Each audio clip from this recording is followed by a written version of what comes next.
आज हम लोग गणित में पढ़ेंगे घातांक। पहले समझते हैं कि घातांक होता क्या है ना। इसकी परिभाषा देखते हैं। तो घातांक की परिभाषा होती है जब किसी संख्या को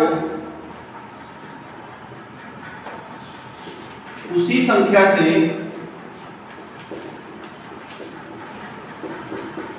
जितनी बार गुणा किया जाता है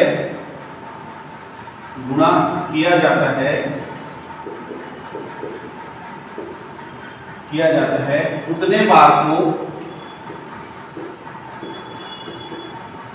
उस संख्या का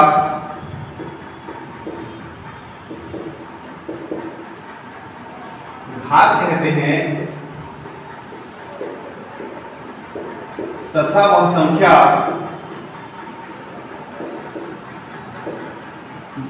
संख्या आधार कहलाती है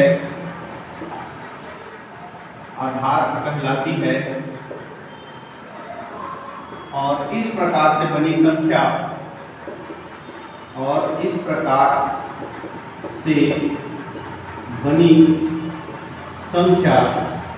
घातांक संख्या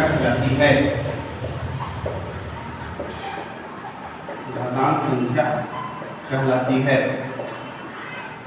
ठीक है, देखते हैं कैसे क्या लिखा है। जब किसी संख्या को उसी संख्या से जितनी बार गुणा किया जाता है उतनी बार को उस संख्या का घात और उस संख्या को आधार कहते हैं और इस प्रकार से जो संख्या बनता है उसको क्या बोलते हैं, घातांक, है ना। तो देखते हैं कैसे क्या बोल रहा है। जैसे देखो 7 का मैंने उसी 7 से कितने बार गुणा किया, 4 बार गुणा किया, है ना। 7 से मैंने 7 का 4 बार क्या किया है, गुणा किया है। तो 1 2 3 4 बार गुणा किया तो 4 जो है इस संख्या का क्या बनेगा, घात बनेगा। 4 जो इस संख्या का घात बनेगा और जो संख्या है उसको क्या बोला जाएगा, आधार बोला जाएगा। क्लियर है। तो संख्या जो आधार कहलाती है और जितने बार गुणा किया जाता है वो घात कहलाती है। और इस प्रकार से जो संख्या बनता है इसको क्या पढ़ेंगे, 7 का घात 4। तो यही जो संख्या यही क्या कहलाती है, घातांक संख्या कहलाती है। इसी प्रकार की संख्या क्या कहलाती है, घातांक संख्या कहलाती है। यानी जिसके ऊपर घात लगा रहता है वही संख्या क्या कहलाती है, घातांक संख्या कहलाती है। क्लियर है। अब इस घातांक संख्या के कुछ नियम होते हैं उसको हम एक एक करके देखेंगे। क्लियर है। नियम,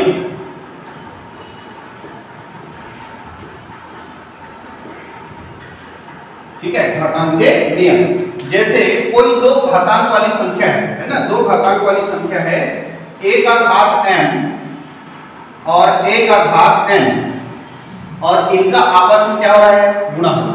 ठीक है। पहला नियम देखो क्या है कि दो घातांक वाली संख्या जिसका क्या हो रहा हो, गुणा हो रहा हो, जिनका आधार क्या हो, समान। देखो इनका आधार है, इसका भी आधार क्या है, a है। तो जब ऐसी संख्या का गुणा करते हैं तो घातांक को एक बार लिखते हैं, आधार को एक बार लिखते हैं और उनका घात आपस में क्या हो जाता है, जुड़ जाता है। क्लियर है। चाहे कितनी भी बार हो, जैसे मैं लिखूं 2 का घात 3 गुणा 2 का घात 2 गुणा 2 का घात 5 गुणा 2 का घात 7, ऐसा लिखूं, है ना।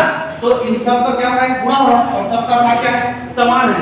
तो आधार को एक बार लिखूंगा जो कितना है, 2 और घात संख्या 3 और 2 5 और 10 और 7 कितना हो जाएगा, 17। क्लियर है। तो पहला नियम समझ में आया कि यदि दो घातांक वाली संख्या का गुणा हो रहा है और उनका आधार समान है तो घात आपस में क्या हो जाता है, जुड़ जाता है। क्लियर है।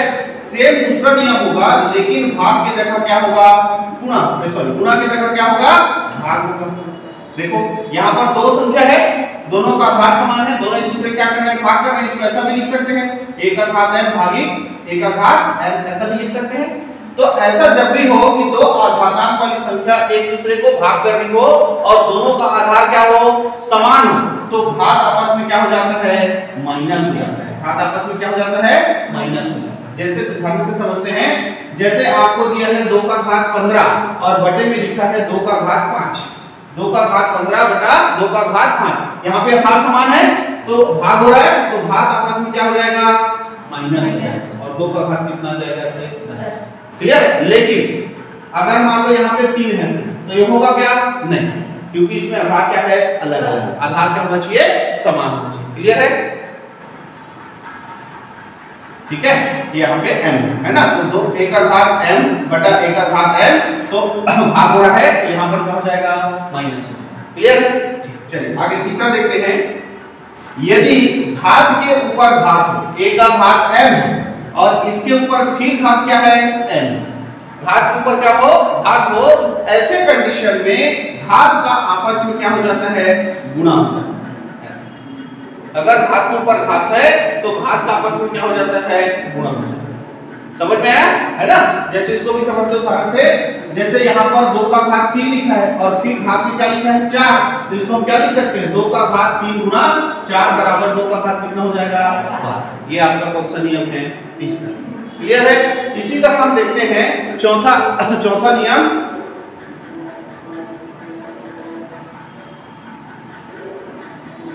इसी तरह हम देखते हैं चौथा नियम, यदि दो संख्या आधार में है और इनका घात एक ही, दो संख्या आधार में है a गुणा b और उनका घात क्या है n, तो ये जो n है वो a का भी घात है और इसका घात है b का भी घात है, तो इसको हम ऐसा लिख सकते हैं a का घात n गुणा b का घात। क्लियर है?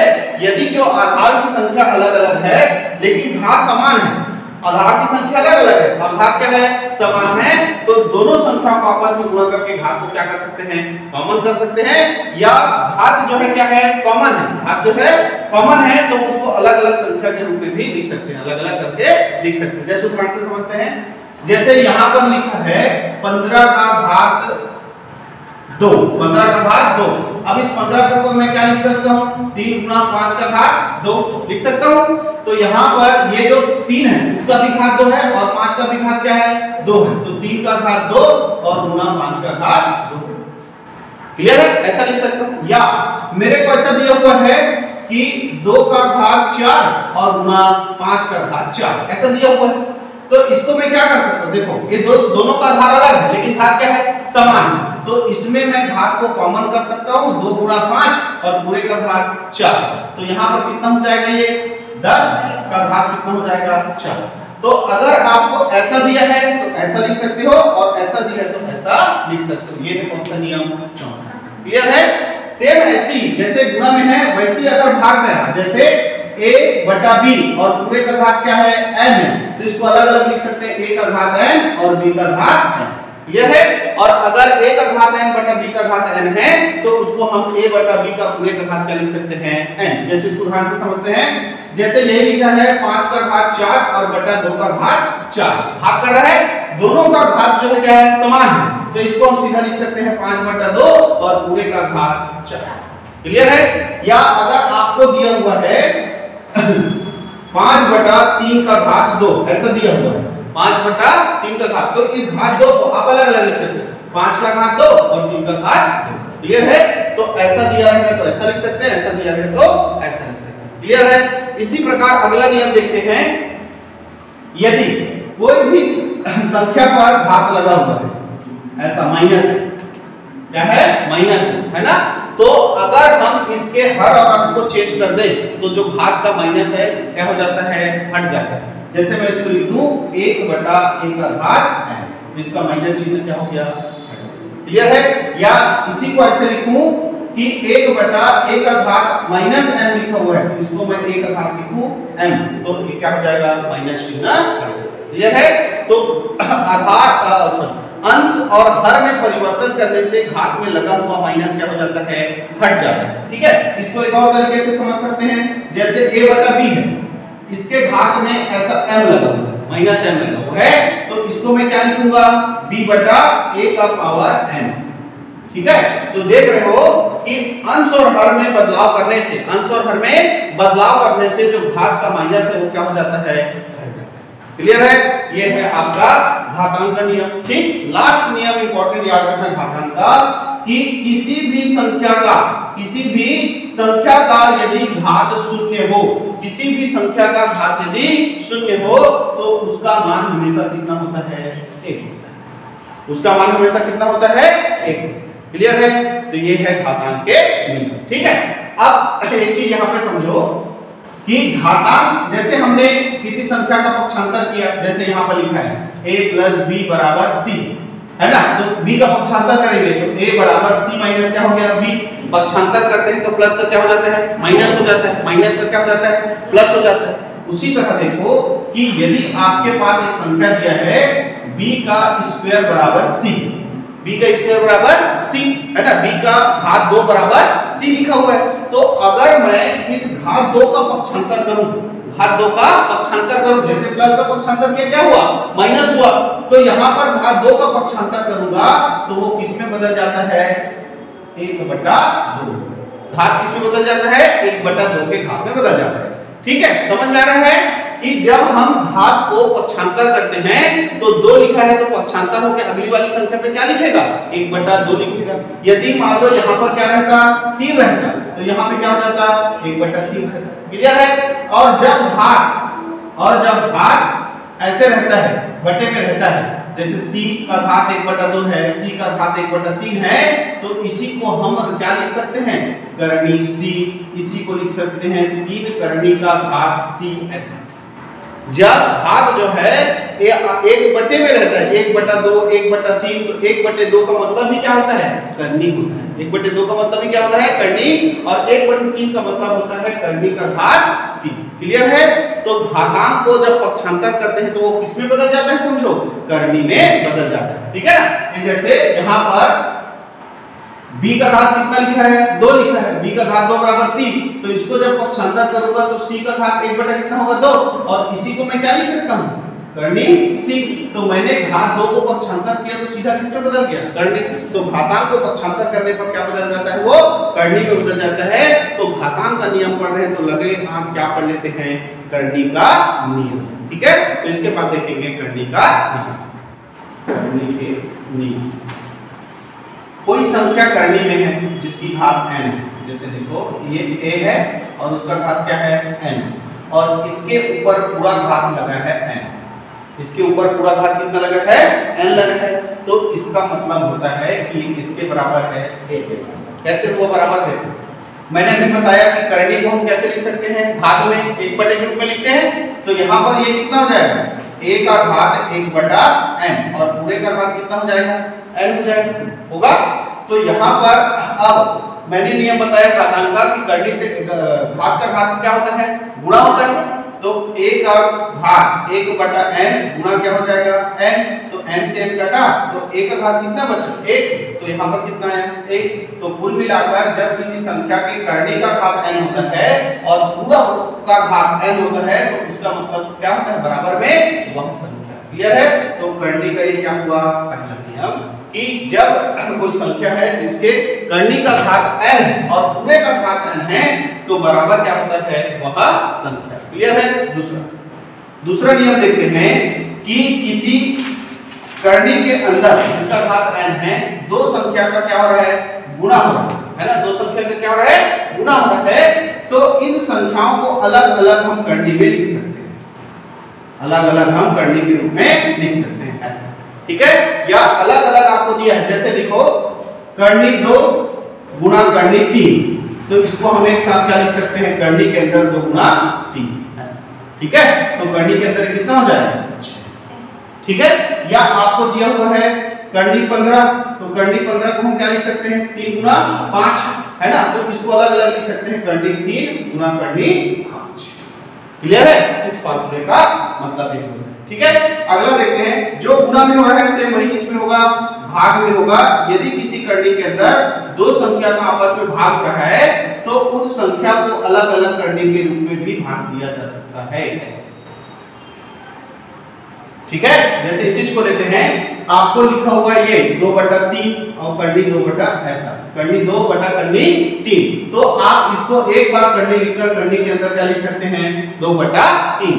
या आपको दिया गया है क्या लिखा, ऐसे मान लो करनी के अंदर लिखा हुआ है 3/5, तो आप इसको अलग अलग लिख सकते हो, करनी 3/करनी 5।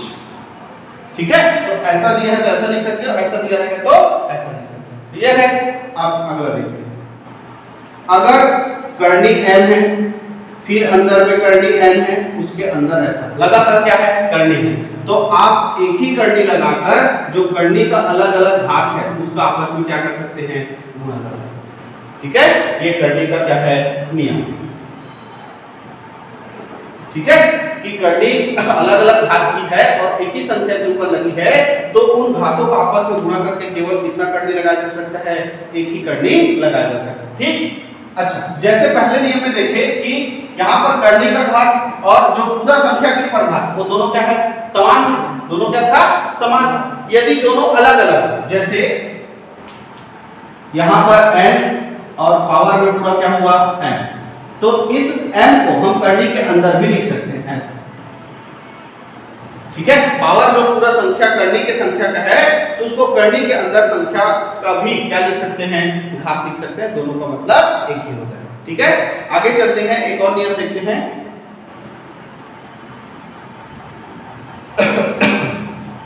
ठीक है, कौन सा बच गया, हाँ आपको अच्छा हुआ बता चुका हूं क्या कि जब हम किसी भी घात संख्या का पक्षांतर करते हैं तो उससे क्या बनता है, करनी बनता है, ठीक है। तो इतने हमको घात और करनी के नियम क्या करने हैं, याद करने हैं, और इससे संबंधित क्वेश्चन अब हम देखेंगे। क्लियर है? तो आई होप पूरा जो फॉर्मूला या नियम है वो आपको समझ में आ गया होगा। अब इससे संबंधित क्या देखेंगे, प्रश्न। अभी हमने जो घातांक के नियम और करनी के जो नियम पढ़े हैं उन्हीं के सहायता से इस सवालों को अब हमको क्या करना है, सरल करना है ना। जो बड़े फॉर्म में दिया है उसको बहुत ही छोटे सिंपल से फॉर्म में लाना है, ठीक है। तो जैसे यहाँ पे लिखा है 243 का घात 3/5, ठीक है। तो पहले 243 का हम गुणनखंडन करेंगे कि वो किस संख्या का घात बन सकता है ना। तो 243 का जब हम गुणनखंडन करते हैं तो पहले किससे जाएगा, 3 से जाएगा, 3 8 24, 3 एकम 3, फिर 3 से करेंगे भाग इसको तो कितने बार में जाएगा, 27 बार में, फिर 3 से करेंगे तो 9 बार में, फिर 3 से भाग करेंगे तो 3 बार में, फिर 3 से भाग करेंगे तो 1 बार में। तो 243 को हम 3 का घात 1 2 3 4 5 कितना लिख सकते हैं, 3 का घात 5। तो ये हो गया 3 का घात 5, 3 और पूरे का घात कितना है, 3/5। क्लियर है? अब मैंने आपको नियम बताया था कि जब किसी संख्या के ऊपर घात हो और उसके ऊपर फिर घात हो तो घात का आपस में क्या हो जाता है, गुणा हो जाता है। घात का आपस में गुणा हो जाता है। तो यहाँ पर भी देखो 3 का घात 5 है और फिर उसका घात कितना है, 3/5। तो यहाँ पर 3 का घात और फिर 5 का गुणा हो जाएगा किससे, 3/5 से, क्योंकि घात के ऊपर घात का गुणा होता है। यहाँ देखो घात में 5 से 5 का क्या हो जाएगा, कट जाएगा।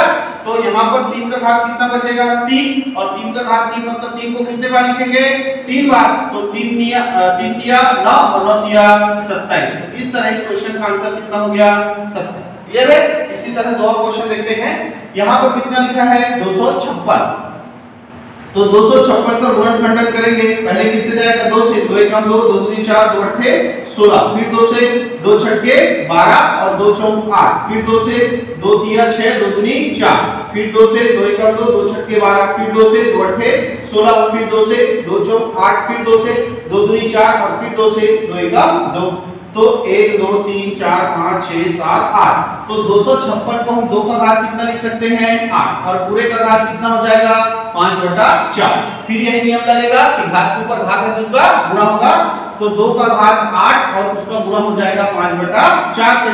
4 एकम 4 और 4 दूनी कितना हो जाएगा, 8। तो 2 का घात कितना आया, 10। 2 का घात कितना आया, 10। या तो आपके ऑप्शन में 2 का घात 10 आंसर होगा, या तो इसको पूरा 2 का कितने बार गुणा करेंगे, 10 बार गुणा करेंगे। तो 2 का जब 10 बार गुणा करोगे तो कितना आएगा, 1024। तो इस क्वेश्चन का आंसर कितना हो जाएगा, 1024। ठीक है। इसी तरह अगला क्वेश्चन देखते हैं जिसमें 8 का घात कितना है, 2/3। तो 8 को हम किस क्या लिख सकते हैं, पहले 4 से, फिर कितने बार, 2 से, फिर 2 से 1 बार। तो 8 को हम लिख सकते हैं 2 का घात और पूरे का घात कितना हो जाएगा, 2/3। तो घात से घात का गुणा होगा तो ये 3 से 3 कट जाएगा, 2 का घात कितना आएगा, 2 कितना आ गया, 4। क्लियर है? तो आपको नियम समझ में आ गए होंगे और ये उसका सरल क्वेश्चन था जो आपको समझ में आ गया। ठीक है, तो आज के लिए इतना ही रखते हैं। अगले क्लास में जो है हम इसके और सारे क्वेश्चन जो है हल करेंगे। क्लियर है? तो आज के लिए इतना।